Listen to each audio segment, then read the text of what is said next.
Welcome back to Trigun Anime Review Part 3. This time reviewing episodes 9 through 12. And like with the last episode, yeah, basically like 3 canon, 1. Yep. Now,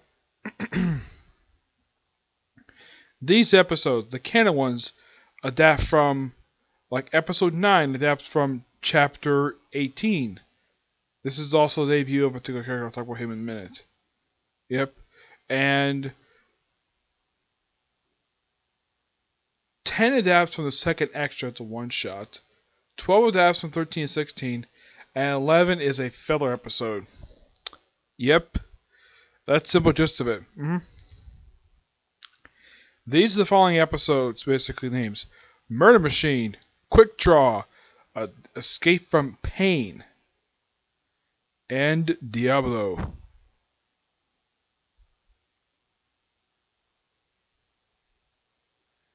Yeah.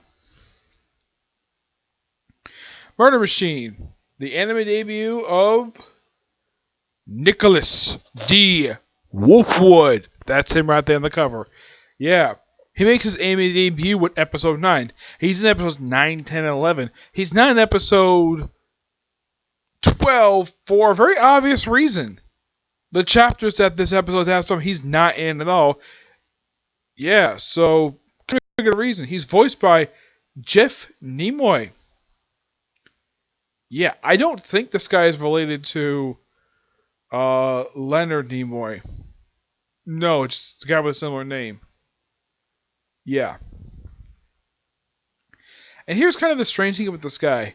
I'm looking at his filmography, and the guy hasn't done that many roles.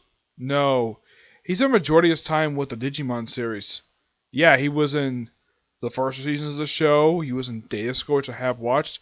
He was in Naruto, Outlaw Star, this series, Zetch Bell, and Cyborg 009. That's it. Yeah. And he basically makes it, and he has this big, huge cross that he carries around called the Punisher. It's never identified as the Punisher. You don't really see what this thing is until later on in his debut episode. Yep. And there's been some mystery like surrounding something that's related to Vash revealed in basically these episodes. And plus, you get a chance to see in one of the episodes, basically the only time, one of the rare times you get a chance to see the main villain of the franchise. Yeah. Though he does make his debut into like episode 12. Yeah, I'll get to him. How this episode basically starts out is that apparently Bosch has gone from the stand steamer to a bus. And Millie and Meryl decide to tag along because why not? And plus Bosch, I think, volunteer paying for their fare. And they're on the bus for a while. And they basically travel through the desert. And they stop, and then a little girl disappears. And they have to go search for her. Okay. Also, like, one of the passengers is wounded by these robots. Which apparently Vash knows exactly what the heck these things are. What these things are is not explained in this episode. Nope. Him and Wolfwood basically go find the source. An alien spaceship. Yep, in the middle of the frickin' desert. Yeah, so they get down there and the place is basically abandoned. Yeah, there's nobody here. Apparently Vash knows exactly how to use the technology.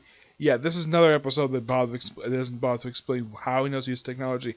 Yeah, what he is, I'm not going to say what he is until I get to the point where the anime bothers to explain it. Yeah, so shuts down the robots, and, well, they go off. Wolfwood also appears in the very next episode, Quick Draw. They go to a city called May. Yep. Is it just me, or is that a lot of the cities in basically this series are named after months on the calendar? Also, they mention where Wolfwood is from is a place called December City. So, oh yeah, that's out in the boonies. Okay. I think the reason why they say that because December is the last month of the year, obviously. And he runs an orphanage, and he's a priest, And we get a chance to see his gun basically used in his debut episode, where it's not exactly, it doesn't fire, it's not like a giant cross weapon. It basically takes like the big belt that wraps up, and apparently there's multiple handguns he uses to basically use the robots. Yep.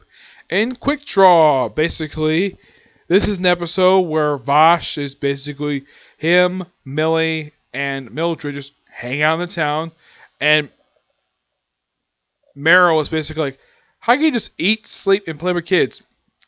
Do something. Because her job is to chronicle his exploits. Yep. Yeah. For some reason that she's tagging along with him. Yeah, the reason for this, well, it's never said in the episode. He probably asked her off screen, hey, your job is to summarize this. Your job is to basically write up what I do. Why not just travel with me? Yep. So, yeah, there's a quick draw tournament. Like, yeah, this is basically kind of like a Western, though, with a sci-fi mixed in with it. Yep. So, first, shoot some whiskey bottles. Okay. And basically, Wolfwood, who's working at a restaurant with a beautiful woman, and the kid who basically Vosh meets earlier, says, stay with my mom. And apparently they're dead. Apparently, this lady's husband basically left them for some reason. By the way, he shows at the very end of the episode, and then Vosh and Wolfwood is like, yeah, I think we're done here. We'll go. Yep. So, basically, Wolfwood is Vosh in the tournament. Vosh is vice versa. They don't like it, but they enter the tournament. So, they shoot the bottles up really easily, and then they rack up wins, basically wounding like every single combatant they come across. The doctor's like, I'm getting my work out for me. Basically, I'm getting paid. I'm treating a bunch of wounds. Basically, I'm doing what I'm supposed to do. But he's like, oh, look, no fatalities this year. Interesting. Apparently, this is also the third annual Quick Draw tournament. And then it's revealed the guy who organized the tournament is a very sinister guy, because he finds out, basically, prior to the tournament, that Vosh entered the tournament. So, he really wants that $60 billion double dollar bounty. Now, why double dollars? It's the currency of this particular world. Yeah, I don't really know why. It's kind of like in One Piece, where basically the currency is berries. That's what they call the money there. Well, it shows, let's say modern day Japan, they use yens, but basically that's their currency to use. I think in the case of Naruto, I think it's jewels. I think it is. Yeah, I think it's jewels. Yeah. So, pretty much like, and he pretty much forces. Now, Wolfwood basically doesn't want to fight his friend because he and Vosh can very good friends. And he doesn't want to fight. He basically volunteers to forfeit, let Vosh win, and then the guy basically just takes the wife and his son hostage, the woman and their son hostage, and of course there's a bunch of guys they reveal like later on. Yeah, then they pretend to shoot each other, and then and of course they argue back and forth, which I think is so hilarious. And then they end up pretty much shoot up every single guy with their guns. And the doctor's like, didn't kill anybody. Yeah, and then after they defeat all of them, it says, okay, I want you to send the prize money to them, and I want you to let them go. Like, okay, fine. Yeah, the guy's being sinister because he's greedy. Yeah. Don't worry, he doesn't appear ever again in the series, from what I can tell, because he's popping up in the next episode. Next episode is Escape from Pain. This, essentially put, is a filler episode. Yep. And it'll be the last. There's actually. Here's kind of the interesting thing about this series. Yeah. Pretty much, after this episode, after episode 11, there's only about 7 more filler episodes of the series. Next one is episode 13, and then after that, next filler episode after that is not to episode 21. Yeah.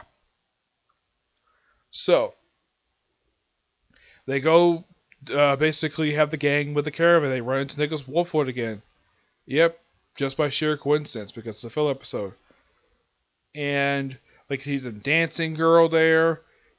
And then you see her later on basically trying to run away with Millie and Wolfwood. And it's not revealed until a little bit later of the reasoning for this. Yep, and Vosh, who's done pretty much almost nothing the whole episode. Oh yeah, he's wearing his shades the whole episode, which that's quite something for him because usually he just loses the beginning and just to put it out again. So he basically gets hired by him because he's a notorious outlaw. Says, "Go find my son," stuff like that. It's like, okay, give me 20 million double dollars. It's like, what? Do it. I'm not going lower than that. Like, fine, I have one other task for you. What is the task? It's not a defibrillator. So, Millie, who's actually hiding the dancing girl under her shirt, just cause I'm like, hiding a character in a woman's shirt. This sounds a lot like what happened in One Piece during the Impelled Down arc. Yeah, I can't think of any other series that actually did this, where a woman takes a character who's smaller than she is and hides under her shirt. I can't possibly. Now, they talk about, oh yeah, this woman's big. Like, is it because her belly's big or because she's really tall? Yeah, that's something that's barely even pointed out in the series. Millie is really tall for a woman. She looks like she's over 6 feet tall, while Meryl is about 5'6". I'd say. Well, look at Vosh. He's basically taller than Millie and Mildred. By the way, he does not say their names. He knows who the leads are, but doesn't say their names. Yeah, as for the reasoning for this, no idea because they didn't properly choose each other. I mean, he knows they're from this insurance society, fine. But the names? Nope. Doesn't bother to remember them. Yep, so... Also, this town has got plants in it. Yes, there's a cameo from that. I guess they figured, though, I guess Matt House probably figured, hey, why not do a cameo for something that hints at at what Bosch actually is? Yep. By the way, there's nothing that they don't go to the plant in this one. Nope, that was back in episode. I think that was episode number 7. I think it was. Was it 7? I think it was 6. Was it? I'm thinking it was 6. Yeah, last night was episode 6. I figured, oh, why the heck not? So basically, they run away and they run into a guy, and it turns out it's the owner of the caravan's son. And apparently, his father. I'm thinking, how can this guy be his father? The guy's black. Well, he's not his actual father. I think he's either adopted or the fact he's actually just a foster father. And apparently he's the mayor of an accident, and apparently his tattoo is their pass. For some reason. I have no idea why. Oh, and of course it's revealed the caravan is involved in some shady dealing. What's the shady dealing? Human trafficking! Yep. The son found out about this, took his childhood sweetheart. Yeah, it's implied these two have everything for each other. And, of course, Bosch sort of kills them. Millie, of course, is upset by it. But it turns out, nope, they're perfectly fine. Because it turns out he shot him with rubber bullets. I'm like, is he Batman? Because he just like killing. Okay, fine, whatever. So, and then right after this, Wolfwood basically they go on the merry way. This is also the first time we see Bosch actually driving a vehicle in the series. Which is something. I mean, can you think of an actual time, like, prior to this episode, Bosch has never seen driving anything. Usually he's seen walking or riding something. Never driving anything, which is quite interesting for him. Yep. Oh, yeah, and apparently Meryl's message from his father, it says, you're free to go. Okay. So apparently that shuts down the caravan, and apparently they lost their way of life. Yeah. And of course, Wolfwood basically hears about this. I mean, he's upset with what the caravan is up to, but abandon because just because they want to run away. Yeah. Why? I don't know. Turn people in for their bullcrap nonsense. Well, they can't because the guy's mayor of a town. Okay, fine. Yeah, there's not much else this episode. Next episode is Diablo. This is a very serious episode. Yep. Yeah. They're, of course, in another town, again. A place called... What is the name of the town? They don't say in the episode. They don't say they're going to some random town. Yeah, you see that the gang basically just playing with some kids in the episode. Of course, also you have the kids get some ice cream, and then we come across a secondary villain for the series, Lagito Blue Summers. Yes, this guy. Apparently, he is the second. He's basically the secondary antagonist of the series. Yep, he makes his anime debut this episode. And who is he voiced by? Yeah. He's voiced by a man named Richard Castaneda. Yeah. And here's kind of the thing. He voiced the lead character from Rurouni Kenshin. He voiced Kenshin Himura, aka the main character of the series. So, yeah, Johnny on Bosch is fighting for Rurouni Kenshin in this episode. This doesn't have a confrontation with him, but yeah, starts it off. Yeah, he was also in other series like Cowboy Beat, not Cowboy, Ghost in the Shell, Fist in the North Star, which I haven't watched yet. The only series I've watched with this guy in it, let's see, there's Shippuden. Yeah, Naruto Shippuden, and Ghost in the Shell,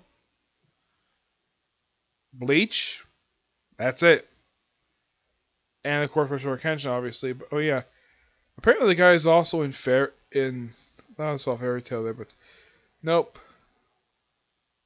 But yeah, it's one of his most notorious roles. And apparently, he was also in Power Rangers, Lost Galaxy.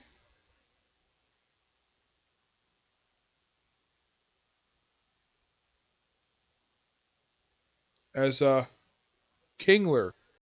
I think he's the short guy. I think he is. I had to look him up on here. Oh yeah, he's the subordinate to Villamax. Yeah, so we have, like Johnny M. Bosch, a Power Rangers alumni voicing a character in the series. Yep. His look is simply this regular sleeveless coat with these like a headband metal thing in his shoulder. He's a very intimidating guy. Oh yeah, and he communicates with Vosh via his special pen technology that he has, where you hear these people talking to each other, and he says he's gonna die by the end of the day, and he leaves a present in the bag. He doesn't harm the little girl. He looked like he was gonna kill her, but it looked like he was gonna crush her skull, but nope, doesn't do it. Girl sounds perfectly fine. After he gives her a hot dog. Yeah. Now Vosh tried to give her ice cream. She turns that down. But apparently she'll take a hot dog. I don't know why. It's weird why that is. And then it's revealed inside the bag is part of the dead body of a boot salesman. Yeah, which Vosh had briefly met in the episode. Yep, then he's hauled off to jail, put in chains. And then a big hulking guy who apparently he's got a pass with Vosh just barges in, shoots up the sheriff's office. This is, of course, right after Millie and Mildred try to basically get Vosh released because Vosh didn't do anything wrong at this time. Because a lot of the time he was with the girls, like the whole time in the episode. But Vosh, now, their evidence is very weak. Like, apparently he met with him prior, the fact he bought stuff from him. I'm like, really? That's it? I mean, this guy's evidence is so weak. I mean, as far as I can tell, Vosh doesn't even have a motive to kill this guy. Why? Because he fixed his boots? You think that's the reason why? Like, oh my gosh. This sheriff is so stupid. You arrest a notorious outlaw. Now, the whole thing with basically what happened in the city of July, that was something that actually did happen, and he had that as a charge on his record.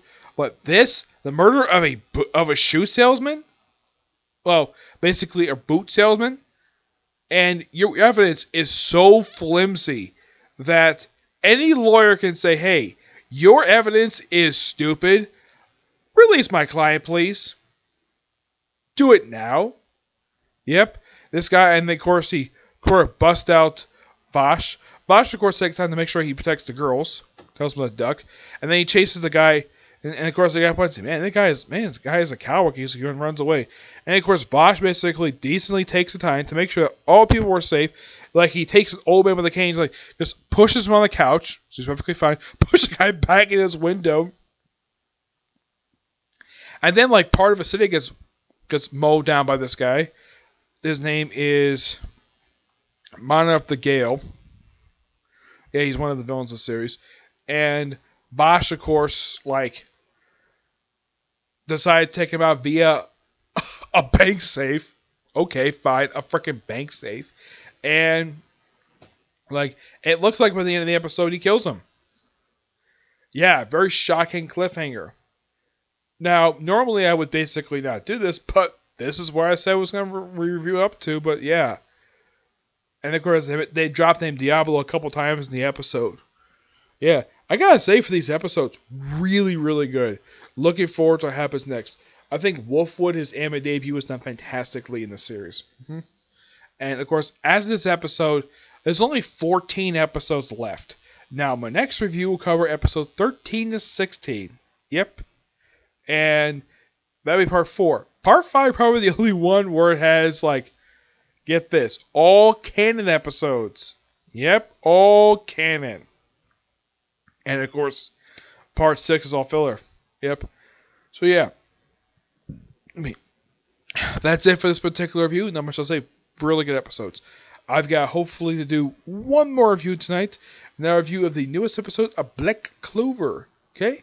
Of course, all news chat the manga. Okay, but to you see you next review. Bye.